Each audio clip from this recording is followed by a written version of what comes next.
Hello everyone, myself Dr. Harleen Kaur, Assistant Professor in Commerce. Today we are going to discuss the topic branch accounting. And in branch accounting, as you know, there are various methods. The method we are going to cover today is debtors method.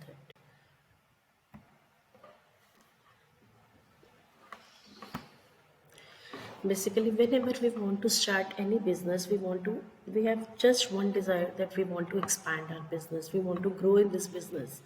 When we want to expand the business, there is one option which is available and which is being used by majority of the members, that is they want to do it through the branch accounting. हम business को expand कर सकते हैं, consignment के through भी कर सकते हैं कि हम डिफरेंट जगह पे डिफरेंट लोगों को असाइन कर दें, अपनी कंसाइनमेंट भेज दें कि वो हमारे बिहाफ पे गुड्स को बेचें और हमारे बिहाफ पे जो भी प्रॉफिट है वो हमें अर्न करके दें, बदले में हम उनको कमीशन दें, अगर हमने एक स्मॉल लेवल पे स्टार्ट करना है. लेकिन अगर हम बिज़नेस को बिगर लेवल पे एक्सपैंड करना चाहते हैं तो हमारे पास जो ऑप्शन बचता है वो होता है ब्रांच अकाउंटिंग. तो हमें ब्रांच ओपन करनी होती है. तो ब्रांच जब हम डिफरेंट जगह पे ओपन करते हैं तो obviously as a head office I want to know हमारी कौन सी ब्रांच से कितना प्रॉफिट आ रहा है, कौन सी ब्रांच प्रॉफिट मेकिंग में जा रही है, कहाँ से हमें लॉसेस आ रहे हैं, हमारे आगे के डिसीजंस क्या होंगे. तो we have to go with the branch accounting. Um हर बिज़नेस का यही है कि मैंने अपने बिज़नेस की सेल्स को बढ़ाना है, मैंने प्रॉफिट को बढ़ाना है और मैंने लार्ज टेरिटरी को कवर करना है. तो जब भी हम लार्ज टेरिटरी को कवर करना चाहते हैं तो हम डिफरेंट जगह पे ब्रांचेस खोलते हैं और ये ब्रांचेस जो है इनको कंट्रोल हेड ऑफिस करता है. ठीक है जी. अब टाइप ऑफ ब्रांच कई तरह की हो सकती है. हम होम ब्रांच भी खोल सकते हैं, हम फॉरेन ब्रांच भी खोल सकते हैं. जैसे आपको नाम से पता लग रहा है, होम ब्रांच का मतलब branch with in the same country. जहाँ पे मैं बिजनेस रन कर रही हूँ वहीं पे मैंने और ब्रांचेस खोली. फॉर एग्जांपल मैं लुधियाना में हूँ और मैं दिल्ली साइड में, मैं महाराष्ट्र साइड में ब्रांच खोलती हूँ, तो ये मेरी होम ब्रांचेस होंगी. And foreign branch when I go to the another country. Fine. In home branches again we are having two options available. One is the dependent branch, one is the independent branch. Dependent branch means these branch are not keeping full system of accounting. Head office is controlling them. Head office is sending them the goods. They are selling the goods on behalf of head office and accounts are maintained by head office only. Independent branches जहाँ पे full accounting system वो खुद से अपना maintain करती हैं, large branches होती हैं और अपनी अकाउंटिंग सिस्टम वो खुद से चलाती हैं. नेक्स्ट हमारे पास आती है फॉरेन ब्रांचेस. तो दे maintain complete record of their books. वो अपना ट्रायल बैलेंस बनाती हैं, फाइनल अकाउंट्स बनाती हैं और इवन फॉरेन करेंसी में बनेगा क्योंकि हमारी ब्रांच जो है वो दूसरी कंट्री में खोली गई है. और जब हम उसको हेड ऑफिस के साथ कंपाइल करेंगे then that is converted into the currency of the head office. So today we are going to cover the first system, that is debtor system. We are talking about home branches only. तो debtor system is a system जहाँ पे एक branch जो है वो small size की है, बहुत बड़ी ब्रांच नहीं है. हेड ऑफिस जितनी भी ब्रांचेस खोलता है हर ब्रांच के लिए एक सेपरेट से अकाउंट खोल लेता है हर ब्रांच का. फॉर एग्जांपल मेरी दिल्ली में ब्रांच है तो मेरा एक अकाउंट हो गया दिल्ली ब्रांच अकाउंट. मेरी कोलकाता में है तो Kolkata branch account and so on. जितनी भी ब्रांचेस हैं आपकी, आप हेड ऑफिस की बुक्स में उन ब्रांचेस को उनका एक सेपरेट अकाउंट खोल लेते हो. पर्पस होता है ये देखना कि उस ब्रांच से हमें क्या अर्निंग आ रही है और क्या हमारे खर्चे हो रहे हैं वहाँ के रिगार्डिंग. तो as you can see on the screen we will open a branch account in the head office books. तो जब हम ब्रांच अकाउंट ओपन करते हैं, अगर तो हमने इसी साल अकाउंट ओपन किया है तो हमारी सीधी एंट्री जो आएगी वो गुड्स सेंड की आएगी कि हेड ऑफिस ने ब्रांच को कौन सी गुड्स भेजी. लेकिन आपको मेजोरिटी जो क्वेश्चंस मिलते हैं वहाँ पे ब्रांच ऑलरेडी एग्जिस्टिंग होती है. दैट मीन्स हमारी प्रीवियस ईयर की ब्रांच वहाँ पे चल रही है. तो ऑब्वियसली अगर हमारी पुरानी ब्रांच चल रही है तो उस ब्रांच के पास कुछ ना कुछ हमारे एसेट्स रहेंगे, हो सकता है पुरानी कुछ लाइबिलिटीज़ भी होंगी. तो जब हम ब्रांच का अकाउंट ओपन करेंगे तो हम सबसे पहले उनको ब्रॉट डाउन करेंगे, उनके बैलेंसेस को. As you can see on the debit side हमने सारे एसेट्स को ब्रॉट डाउन किया, बैलेंसेस को. ऑन द क्रेडिट साइड हमने सारी लाइबिलिटीज़ को ब्रॉट डाउन कर लिया. जो हमारे ओपनिंग बैलेंसेस है यानी कि लास्ट ईयर की क्लोजिंग बैलेंस शीट से ब्रांच के पास हमारे जितने एसेट है, कैश है, स्टॉक है, डेटर्स है, फर्नीचर है, वॉट एवर इट इज़, तो हम वो डेबिट साइड पे उनका बैलेंस ब्रॉट डाउन कर लेंगे और जो लाइबिलिटीज़ हैं उनको क्रेडिट साइड पे ले लेंगे. अब सबसे पहली बात आती है कि जब ब्रांच ने गुड्स को सेल करना है तो ऑब्वियसली वो गुड्स उनको जो सप्लाई करने वाला है वो हेड ऑफिस है. हेड ऑफिस उनको गुड्स सेंड करेगा. तो हेड ऑफिस जब गुड्स सेंड करेगा तो वो अकाउंट में एंट्री आ जाएगी branch account debit to goods send on to goods and to branch. अब हो सकता है कुछ गुड्स हमें ब्रांच जो है वो रिटर्न कर देती है। अगर वो गुड्स हमें रिटर्न कर दी जाती है तो यहाँ पे एंट्री हम डाल देते हैं रिटर्न्स की लेस करके, हम नेट फिगर जो है वो आउटर कॉलम में ले जाते हैं कि हमें ब्रांच को गुड्स आई कितनी है। अब क्योंकि ब्रांच हेड ऑफिस के अंडर ही काम कर रही है तो ब्रांच के जो एक्सपेंसेस है वो भी हेड ऑफिस पे करता है। तो जब हेड ऑफिस पे करता है तो हेड ऑफिस की बुक्स में उसकी एंट्री रहती है respective branch account debit to cash or to bank whatever the expenses they are being paid by the head office. अब हेड ऑफिस की तरफ से काम हो गया कि उन्होंने गुड्स भी भेज दी, उन्होंने एक्सपेंसेस भी कर दिए। Now the branch is going to make the payment to the head office.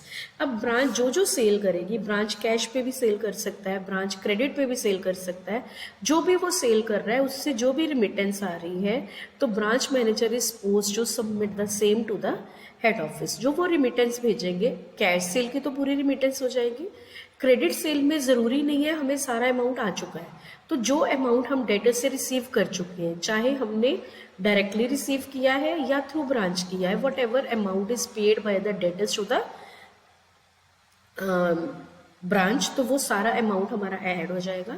अब कई बार हमने ब्रांच मैनेजर को परमिशन दी होती है कि आप छोटे मोटे खर्चे जो है वो अपने लेवल पे कर सकते हैं, तो अगर ऐसा कोई खर्चा ब्रांच मैनेजर ने अपने लेवल पे किया हुआ है तो वो उस अमाउंट को इसमें से डिडक्ट कर देगा। So remittance will include cash sales, cash receive from debtors, और कोई भी अमाउंट अगर उसने खुद से स्पेंड किया है इसमें से उसको लेस करके बाकी वो जो रिमिटेंस होएगी वो हमारे पास सेंड कर दी जाएगी, वो हम आउटर कॉलम में ऐड कर देंगे। उसके बाद हमारे पास जितने क्रेडिट में जितने भी एसेट्स रह गए उनका क्लोजिंग बैलेंस हम डाल देंगे, जितने भी लाइबिलिटीज हैं उनका क्लोजिंग बैलेंस हम डाल देंगे, and resultant figure will be or either profit और लॉस। तो ये एक बेसिक सी इंट्रोडक्शन है कि डेटर मेथड में हम बेसिकली करते क्या हैं। तो ऑब्वियसली हम डेटर्स का अकाउंट मेंटेन करेंगे क्योंकि डेटर से कितना पैसा आया, कितना हमने उनको अलाउंस दिए, डिस्काउंट दिया, कोई बैड डेट्स हुए, कोई सेल रिटर्न आई, वो सारी डिटेल हम डेटर अकाउंट में डाल देते हैं। अब आ जाते हैं, कई बार गुड्स जो हैं हेड ऑफिस जो है वो गुड्स को इनवॉइस प्राइस पे सेंड करता है। अभी तक as a commerce student you must be knowing the difference between the cost price and the invoice price. तो just to give a basic idea इसे, फॉर एग्जांपल एक गुड्स जो है वो मेरी 100 रुपये यूनिट पड़ता है, तो जब मैं अपनी ब्रांच को सेंड करती हूँ मैं उसमें 20 रुपीज़ का प्रॉफिट मार्जिन ऐड कर देती हूँ। तो दैट मीन्स मेरी कॉस्ट तो 100 रुपये की थी, लेकिन मैंने उस गुड्स को अपनी ब्रांच को जब भेजा तो मैंने उसको 120 रुपये के अकॉर्डिंग भेजा। अब ब्रांच को ये नहीं पता कि इसमें कोई प्रॉफिट या लोडिंग ऐड करी गई है, लेकिन हेड ऑफिस को पता है कि हेड ऑफिस ने इसमें लोडिंग को ऐड करा है। तो जब ऐसा केस हमारे पास आता है तो obviously we are following the principle of conservatism in accounting. तो अगर तो वो गुड्स सेल हो गई हैं तो हमने प्रॉफिट कमा लिया, इज ओके, लेकिन अगर वो गुड्स अभी तक सेल नहीं है तो उसमें प्रॉफिट का मार्जिन एडेड है। तो जब हम हेड ऑफिस के बिहाफ पे अकाउंट्स बना रहे हैं तो जितना भी हमने लोडिंग ऐड किया है उसको हम ब्रांच अकाउंट में साथ के साथ रिवर्स करते जाते हैं ताकि हमारी बुक्स जो है वो ट्रू व्यू जो है वो प्रेजेंट करें। For example rest everything will remain same. अगर हमने गुड्स को आईपी पे सेंड किया है, दैट इज इनवॉइस प्राइस पे सेंड किया है, तो आप स्क्रीन पे देख सकते हैं साथ के साथ मैंने रिवर्सल की एंट्री डाल दी है। जो जो लोडिंग है उस लोडिंग को साथ के साथ रिवर्स किया है। अगर ओपनिंग स्टॉक ब्रांच के पास होएगा तो बट ऑब्वियस है वो आईपी पे होएगा। आईपी पे अगर हम इधर एंट्री डाल रहे हैं तो जितना इसमें लोडिंग एडेड है, एज आई सेड 20 रुपीज़ मैंने पर यूनिट ऐड किया है, तो जितने यूनिट्स का ओपनिंग स्टॉक है मैं लोडिंग निकाल के क्रेडिट साइड में साथ के साथ डाल दूंगी। सेम वे जब मैं गुड्स सेंड करूंगी ब्रांच को, आईपी पे मैंने सेंड करी तो जो उसमें लोडिंग का कंपोनेंट है वो मैं साथ के साथ रिवर्सल एंट्री डाल दूंगी। In the same manner closing stock जो ब्रांच अपना शो कर रही है उसका रिवर्सल जो है मैं डेबिट साइड पे डाल दूंगी। ये 3 एंट्रीज आपकी ऐड हो जाती हैं अगर आपकी जो गुड्स है वो आईपी पे सेंड करी गई है। अब उसके बाद हम आ जाते हैं फुल फ्लेज क्वेश्चन पे। अगर फुल फ्लेज हम देखें तो सारी एंट्रीज क्या होती हैं आपके ब्रांच अकाउंट के अंदर। डेबिट साइड पे आप सारे पहले एसेट्स को ब्रॉट डाउन करते हैं और क्रेडिट साइड पे लाइबिलिटीज के बैलेंस को लिखते हैं। फिर आप गुड्स सेंड की एंट्री डालते हैं जो ब्रांच को भेजी गई हैं, और फिर अगर ब्रांच ने कुछ रिटर्न किया है तो वो आ जाता है। अब कई बार क्या होता है, हम ब्रांच को बोल देते हैं कि आप किसी और ब्रांच को ट्रांसफ़र कर दीजिए, या कोई और ब्रांच आपको ट्रांसफ़र कर रही है, तो है तो वो गुड्स हेड ऑफिस से ही आई लेकिन वाया ब्रांच आई, या आपके थ्रू किसी और को चली गई। तो इन चीज़ों का एडजस्टमेंट हमें साथ में करना पड़ता है। अगर हमारे पास कोई गुड्स आई हैं तो हम उन्हें ऐड कर देंगे, अगर हेड ऑफिस के ऑर्डर पे हमने गुड्स कहीं पे भेजी हैं तो हम उन गुड्स को लेस कर देंगे। उसके बाद ब्रांच जो है, ब्रांच को खर्चा जो भेजा जाता है वो हमने एंट्री ऑलरेडी कर ली हुई है, branch account debit to cash. अब जब ब्रांच हमें रिमिटेंस भेजेगा, ये देखिए रिजर्व की एंट्री यहाँ पे डाली गई है क्योंकि आईपी पे ज्यूम करा गया है तो लोडिंग हमने डाल दी है। अब जब ब्रांच रिमिटेंस भेजेगी तो उसमें से कैश सेल की, डेटर से अगर कुछ आया। अब अगर ब्रांच ने हमारे बिहाफ पे किसी फिक्स एसेट को बेच दिया तो उसका सेल प्राइस आया होगा, अगर उसने परचेज किया तो उसका परचेज कॉस्ट आया होगा। तो इन सब का एडजस्टमेंट करने के बाद हमें रिमिटेंस आएगा। I am clarifying it again, हम यहाँ पे सेल्स नहीं डाल रहे हैं, हमें जो ब्रांच भेज रहा है हम सिर्फ वो अमाउंट यहाँ पे डालेंगे। उसके बाद अब देखो गुड्स एंड की मैंने आपको कहा था लोडिंग की एंट्री वो डाल दी गई। Then closing assets and closing liabilities, again closing asset में हम स्टॉक डाल रहे हैं तो स्टॉक का रिजर्व जो है हम डेबिट साइड पे डाल देंगे। तो यहाँ से हमारा प्रॉफिट या लॉस जो है वो डिटर्मिन हो जाएगा। अब आ जाते हैं कुछ स्पेसिफिक पॉइंट जो हमें क्वेश्चन करते हुए ध्यान में रखने हैं। पहली बात आती है एसेट का डेप्रिसिएशन। अब क्योंकि हमने एसेट का सिर्फ ओपनिंग बैलेंस डाला है और क्लोजिंग बैलेंस डाला है तो बट ऑब्वियस है इनडायरेक्टली हमारा जो डेप्रिसिएशन है वो शो हो गया है, तो डेटर मेथड में हम उसको अलग से शो नहीं करेंगे। सेकेंड आता है गुड्स इन ट्रांजिट। अब कई बार क्या होता है कि जब हेड ऑफिस ने गुड्स भेजी हैं तो हेड ऑफिस ने गुड्स भेजी लेकिन ब्रांच के पास अभी पहुंची नहीं, वो क्लोजिंग में क्लोजिंग ऑफ द ईयर आ गया, वो अकाउंट्स को क्लोज कर रहे हैं। अब उनके पास दो ऑप्शन है, या तो वो इस ट्रांजेक्शन को टोटली इग्नोर कर देंगे कि हमारे पास तो गुड्स आई नहीं हुई, ब्रांच के पास गई नहीं है तो ब्रांच के अकाउंट में डाल ही नहीं सकते, या हम दोनों साइड पे ब्रांच की ऐड कर देंगे, एक गुड सेंड में ऐड हो जाएगी और दूसरा क्योंकि वो स्टॉक का पार्ट बन जाएंगे तो वो स्टॉक में ऐड हो जाएंगे। फाइन। नेक्स्ट आता है जी purchase of fixed asset by branch. अगर ब्रांच ने कोई एसेट परचेज किया है तो बट ऑब्वियस है ब्रांच की रिमिटेंस का अमाउंट जो है वो कम हो जाएगा और ब्रांच के रिमिटेंस में से मैनेजर उसको डिडक्ट करके आपको भेज देगा। अगर वो क्रेडिट पे परचेज किया गया है तो क्रेडिटर की जो लाइबिलिटी है वो हमारी ऐड हो जाएगी। सेम वे अगर कोई एसेट को सेल किया गया है तो अगर तो कैश में सेल हुआ है तो रिमिटेंस इंक्रीज हो जाएगी, और अगर वो क्रेडिट पे सेल हुआ है तो अमाउंट रिसीवेबल शो हो जाएगा। फाइन। उसके बाद आपके पास आती है जी credit sales, bad debt, sale return etcetera.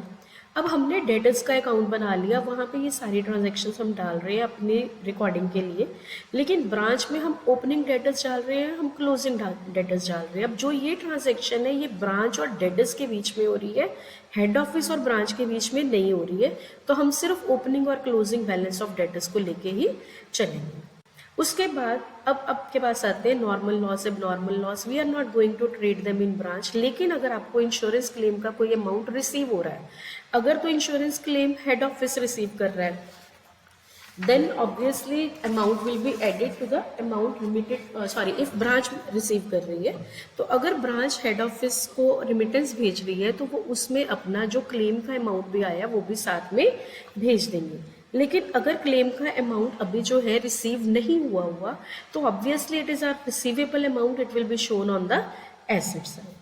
अब last but not the least is the petty expenses. अब पेटी एक्सपेंसेस क्या होते हैं? पेटी कैश हम जब भेजते हैं तो आपने अपने बेसिक्स ऑफ अकाउंटिंग में पढ़ा हुआ है कि पेटी कैश को हम इम्प्रेस सिस्टम पे भी भेज सकते हैं और नॉट ऑन इम्प्रेस सिस्टम भी हो सकता है। अगर तो वो हमने नॉर्मली उनको पेटी कैश भेजा है एक्सपेंसेस करने के लिए, तो जैसे हमने ओपनिंग बैलेंस डाला था हमने वो डाल दिया, क्लोजिंग बैलेंस डाला है एसेट का वो डाल दिया, और जितने भी एक्सपेंसेस है वो आपको एसेट शो करने की ज़रूरत नहीं अगर आपको उसके बारे में कुछ भी नहीं बताया। लेकिन अगर इम्प्रेस सिस्टम है तो there is a hidden adjustment that opening and closing balance of the petty cash will remain same.